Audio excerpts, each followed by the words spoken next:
So, synchronicity is a meaningful coincidence. And I had a synchronicity today that I think some of you might find interesting. Of course, today the Higherside chat interview that I had with Greg Carwood was released, and Greg did a terrific job with that podcast. I'll talk more about that later. But right next to the Higherside chats upload of that, in my subscription list on YouTube, what do I see? How to become a paleontologist. Okay, so in my subscription list on YouTube, right next to the Higherside chat upload of my chat with Greg, or Greg's chat with me, right next to it is this big thumbnail of what supposedly is a dinosaur, and it says how to become a paleontologist. Because I am subscribed to a few so-called paleontologists, and Benjamin Berger is one of them. So I watched the video, I couldn't help myself. And sure enough, he's saying, well, to be a paleontologist, you have to go to university. You have to go to university, don't go to community college. You have to go to university and learn from the best paleontologists. And that's how you can become a paleontologist too. And of course, he works at a university, so anyone who can't. Anyway, for those of you who don't know, this is meant to be a dinosaur, okay? When I was a child, we would have called this thing a Pokemon. But now this is actually an expert rendition of what dinosaurs supposedly look like. When I was a child, they weren't covered in all of these wings and all of these feathers and stuff, but that's how quickly things change. Now dinosaurs look like Pokemon. And this is actually from the Utah State University, which is where Benjamin Berger is an academic.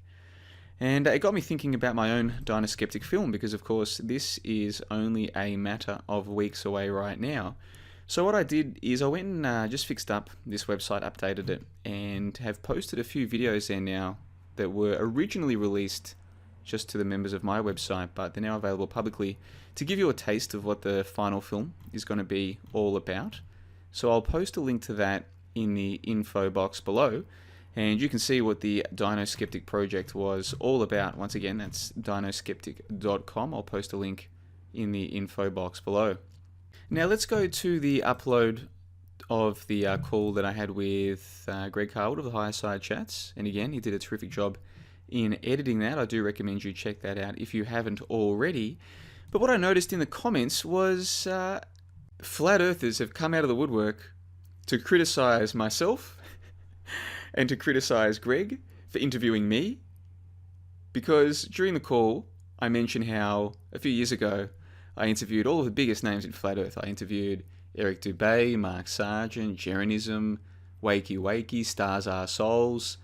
A whole bunch of these leading Flat Earthers, I interviewed them. And they were, for the most part, they were lovely to talk to. And I have no animosity towards any of them as individuals. However, through the research that I was doing, I came to realize that the whole Flat Earth belief system, it just doesn't fit with objective reality. It just doesn't. That's just a fact of the matter. So what has happened is Greg Carwood has gotten me onto his show to interview me, and it was a terrific interview. Once again, go and listen to it, see for yourself. But he's got me on there, I guess, kind of thinking that I'm one of the more extreme people, because I say things like, war is a hoax and dinosaurs are a hoax and these sorts of things. And so I think a lot of the Higherside chat audience, they see some of this stuff as a distraction, and I completely understand that. But what is funny to me is now going through the comments that have been left underneath the video is that the people who've come out and attacked me are, sure enough, flat earthers. Flat earthers have come out and said, JLB's a shill, JLB's are this, JLB's are that. So what's happening is Greg was interviewing me, probably thinking that I'm one of the more extreme people, that my skepticism is a little bit extreme. And here we are, and my skepticism has really upset the flat earthers to the point where they're now bombarding Greg with all these comments about how he never should have interviewed me. They've lost a lot of respect for him for interviewing me. So in other words, whether these people are actually Higherside chat fans or supporters or not, they're trying to make it out as though by Greg interviewing me, they've now lost respect for him. Like, in other words, the flat earthers are saying, hey Greg, you just lost a customer. You just lost a fan. How dare you interview John the Bon, the guy who says that flat earth is bullshit. I'm not really sure if I'm articulating this, but it's kind of funny to me how I'm supposed to be the extreme one, and yet all of Greg's audience, from what I can tell, They enjoyed the call, and even if they don't agree with me on what I was saying, they still appreciate the idea of exploring these ideas. The only people who are complaining are the freaking flat earthers. And there's a certain irony involved in all of this that, yeah, since I started reading these comments, I've just had this big smile on my face, non-stop all day. It's pretty funny. And there's one comment in particular that I wanted to address. It's from Matthew Eugene Rosa, who used to be a big fan of mine back in the Baller Skeptic days. So 3 years ago, this guy was leaving the nicest comments about me. And now look what he's saying. What I hate about this JLB interview is that had you interviewed him 2 years ago, he would have sounded 100% different, and the only thing that has changed is he now believes Earth is a sphere because it's not the popular opinion. Seriously, there is no other reason he flip-flopped. I've given JLB much, much more leeway than many others, but it really does boil down to he chose to go anti-logic on flat Earth. If you listen to any of the old roundtables about flat Earth, you will completely understand how disingenuous JLB is about his current beliefs.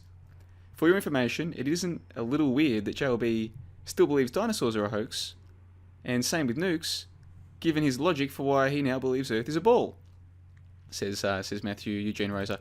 So what he says is that, what he's trying to suggest is that I used to be a flat earther, which is wrong, and that my reason for being a flat earther was because it was not the popular opinion, but now I'm not a flat earther, which he's correct about. But the reason is because now flat Earth is popular. so I've decided to go against the flat Earth because it's popular.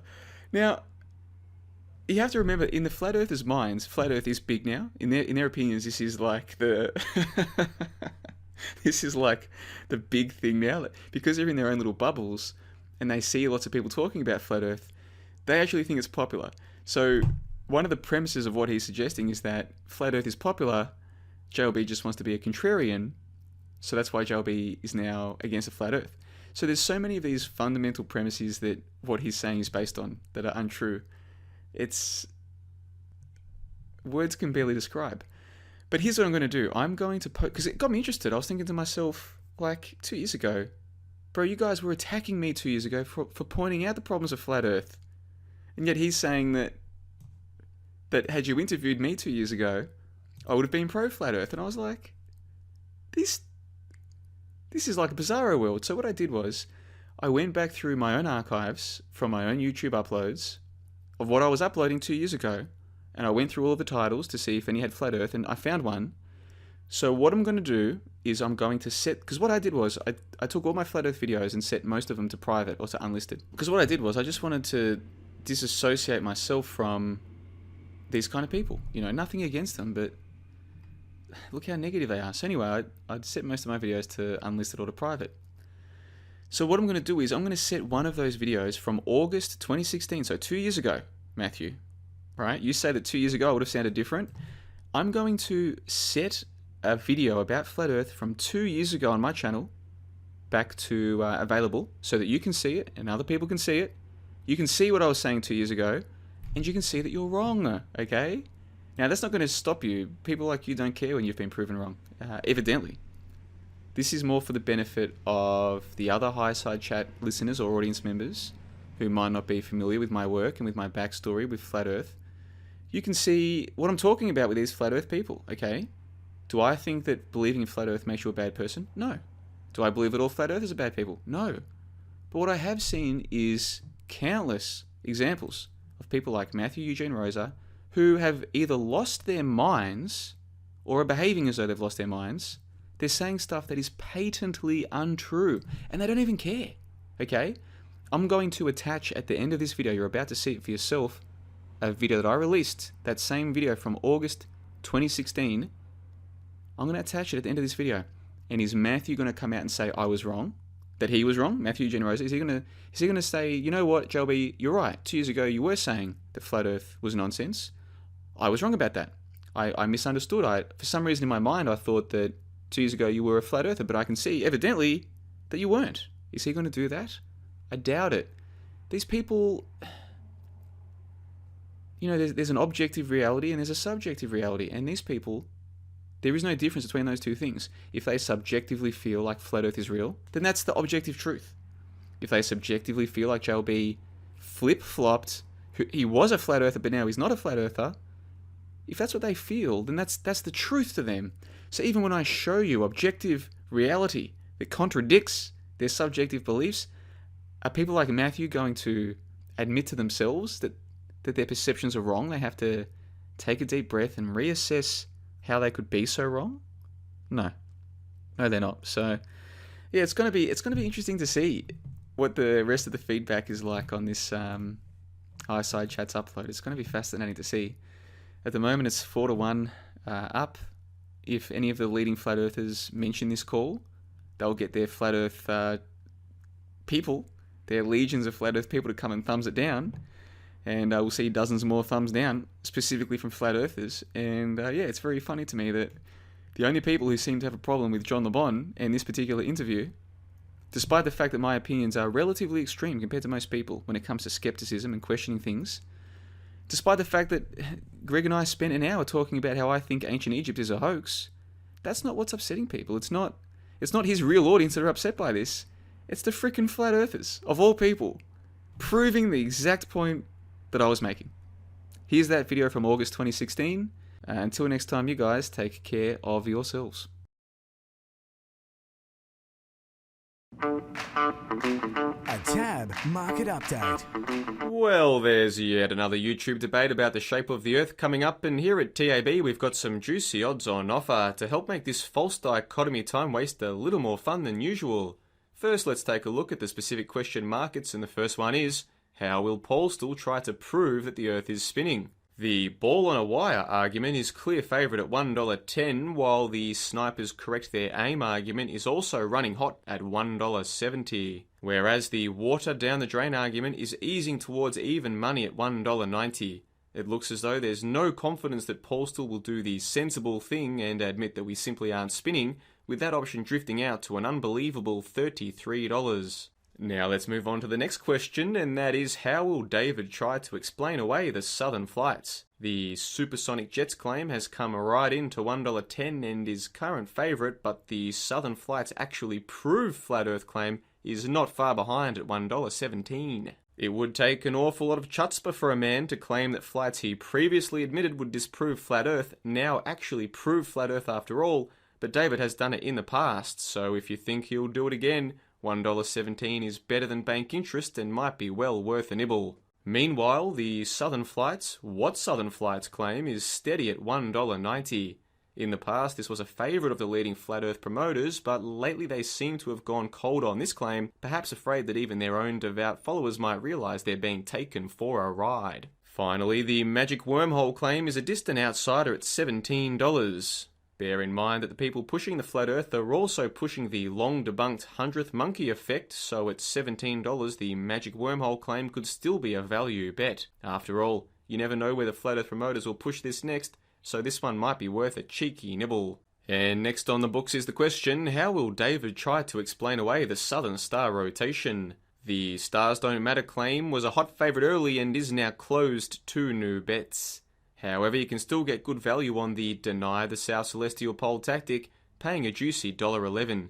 And as a TAB special, if David doesn't deny the South Celestial Pole but merely obfuscates and equivocates on the matter, you'll get your money back. When you're dealing with a crafty type like David, that's basically a free roll thanks to your friends here at the TAB. The only other option available in this market is the Subarat's All-Stars Rotate Clockwise, even in the Northern Hemisphere option, which has received no interest whatsoever, not even from Antonio himself, and has drifted out to $77. This claim went down like a lead balloon 2 weeks ago and is unlikely to be rolled out ever again, but you just never know. As they say, there's one born every minute. Take a cheeky nibble if you dare.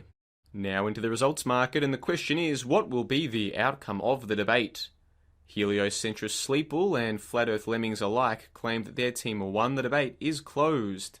Once you see through the false dichotomy, it all becomes one comical circus, and the market reflects this. The punters have learned from previous false dichotomy debates and clearly know where this one is headed. However, there is still one option open to bet on. Any believers via the false belief system change their mind as a result of the debate is out to $666. If you like throwing your money away, throw it to us here at the TAB. Finally, onto the futures market now, and there is plenty of value to be found for the smart punter. The question is, how much longer will the Flat Earth promoters milk this topic for all it is worth? They could live stream their own north-south circumnavigation of the globe and still push Flat Earth is into $1.11, which you can parlay into a multi-bet with. Flat Earth believers are so far gone they could watch that live stream themselves and still believe in the Flat Earth, currently paying $1.17. But the value bet for today is, until Mark Sargent catches enough fish in his simulation theory net, which is paying a juicy $2 even. Patricia spent her first 50 episodes planting the Mandela effect seeds, and now it looks as though Mark is coming to harvest the produce. If you think this is the next phase of their little game, take a punt and double your money. All these odds and more available at tab.com or call our hotline on 11 17 33, and as always, gamble responsibly.